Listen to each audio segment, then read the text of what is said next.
I'm pregnant, you zagnut. And I want you to come with me. Why? I never came with you before.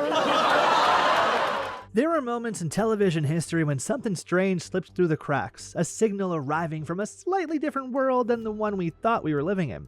Shows debut all the time, most of them polite and predictable, doing what television's supposed to do. Reassure us, comfort us, keep us safely within the lines. But every once in a while, something crosses the airwaves that doesn't behave, something that arrives with a smirk, a sigh, and an unmistakable sense that it isn't here to inspire you at all. It's here to tell you a truth. In the late 1980s, that truth came from a dingy Chicago living room, from a couch that had lost its shape, from a shoe salesman who had lost his spark, and from a family who seemed to exist not to uplift America, but to quietly confess what America actually felt like behind closed doors. The show was Married with Children, and whether anyone was ready or not, it tore a hole through the wholesome fabric of primetime television and let the real world leak in. It didn't preach, it didn't teach, it didn't even try to make anyone better. Instead, it held up a distorted mirror, the kind you find in an old carnival, and said, look, this is also you. The frustration, the exhaustion, the marriages held together by habit more than romance, the kids who dreamed big but prepared little, the dreams that sagged like the Bundy living room curtains, the small bitter victories you tell yourself count as triumphs because the real ones never came. And here's the strangest part. This show, this imperfect transmission of flawed humanity, could never be made today. Not the way it was, not the way it dared to be. But the reasons it couldn't exist now might be the exact reasons we need something like it again. People like to pretend that television changed because we demanded it, that audiences wanted kinder stories, softer edges, characters who apologized and grew and learned something important every week. But that isn't how it happened. Television didn't evolve because people outgrew the Bundys. It evolved because executives became afraid of what the Bundys represented. The idea that comedy can be honest without being politically correct, that characters can be flawed without needing redemption, that laughter can exist in the same place as bitterness. In other words, Married with Children didn't fade because it stopped being relevant. It faded because it was too relevant. All I want to do is curl up on the couch with a nice TV guide. Oh man, they put Starsky and Hutch back on the air! The Bundys weren't aspirational. They weren't inspirational. They were a family stuck in emotional quicksand, slowly sinking while cracking jokes about how deep the mud was. And somehow it made people feel seen in a way the perfect families of the 80s never could. When Al Bundy trudged through the door after a day of selling women's shoes, most viewers didn't laugh at him. They laughed because they recognized him. They knew the feeling of working a job that eats pieces of your soul. They knew the look on his face, the weary, hollow stare that says life hasn't lived up to the brochure. But try putting that character on television today. Try pitching a father defined not by his wisdom but by his disappointment. Try selling a mother whose greatest ambition is avoiding ambition. Try writing a daughter whose beauty is matched only by her confusion, or a son whose confidence is exceeded only by his delusion. Modern television doesn't know how to hold characters like that anymore. They can exist, but only if wrapped in commentary or softened with backstory or redeemed by the finale. Married with Children offered no redemption. The Bundys were who they were, unapologetically, frighteningly, hilariously so. And for audiences in 1987, that was a breath of fresh air. Today it would be treated like a gas leak.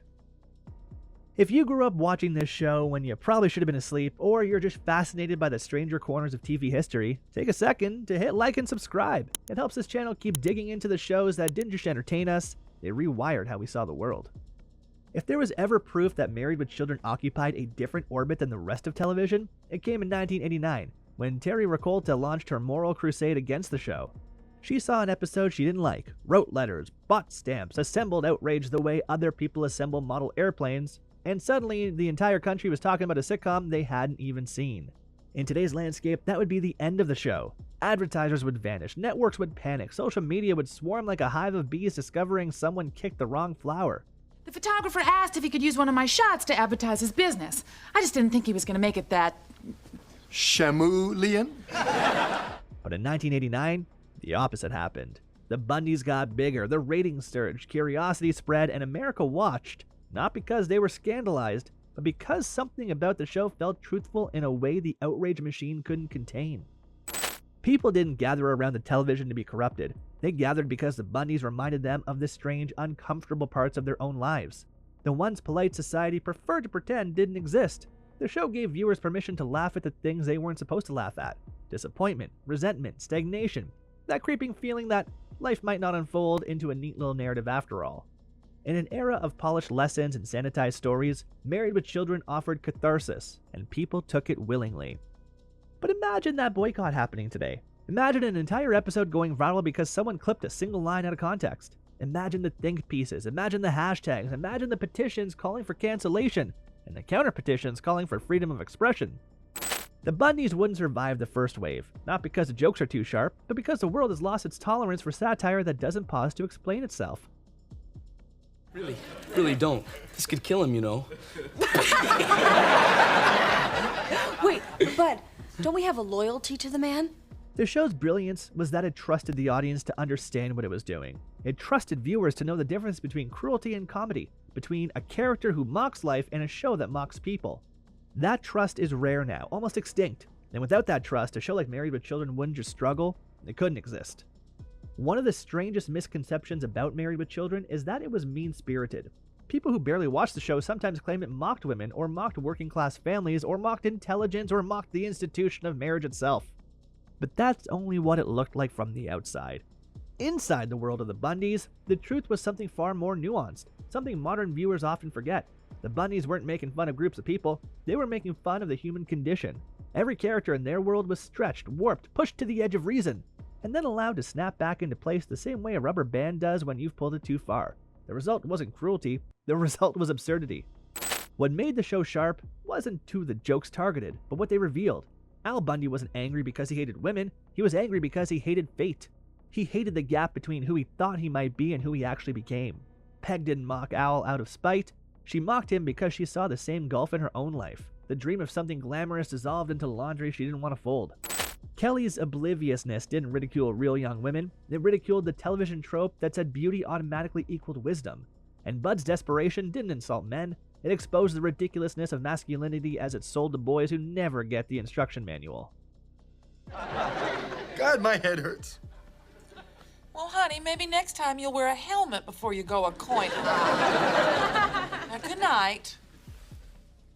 In other words, the Bundys weren't punching down. They weren't punching up. They were punching inward at themselves, at their own illusions, at their own disappointments, and the audience wasn't laughing at victims, they were laughing in recognition. But that's exactly what's so fragile today. Modern comedy doesn't trust viewers to understand that humor can exist without a clear hero, a moral lesson, or a target neatly labeled for analysis.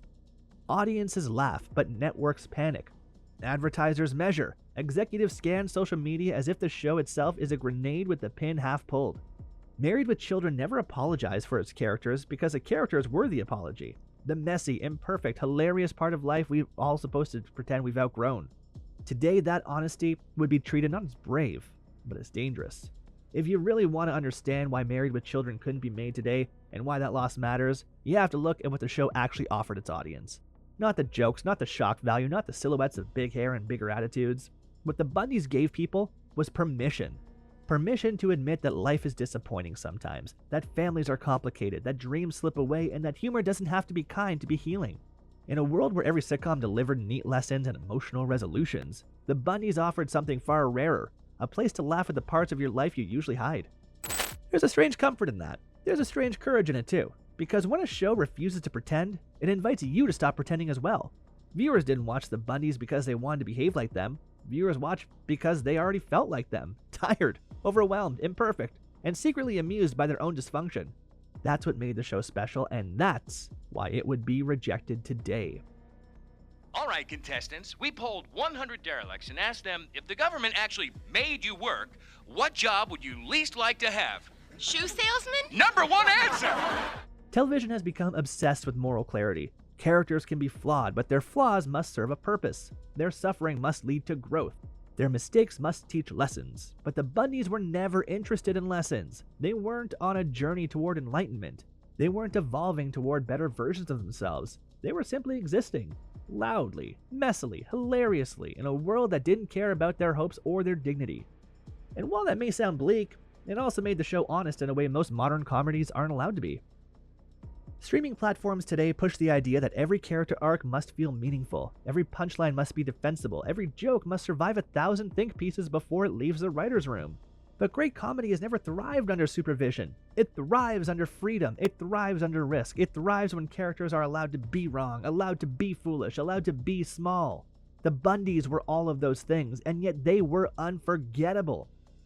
If the show premiered today, maybe it wouldn't air on network television at all. Maybe it would find a home on a streaming service that still believes in letting audiences decide for themselves what's funny.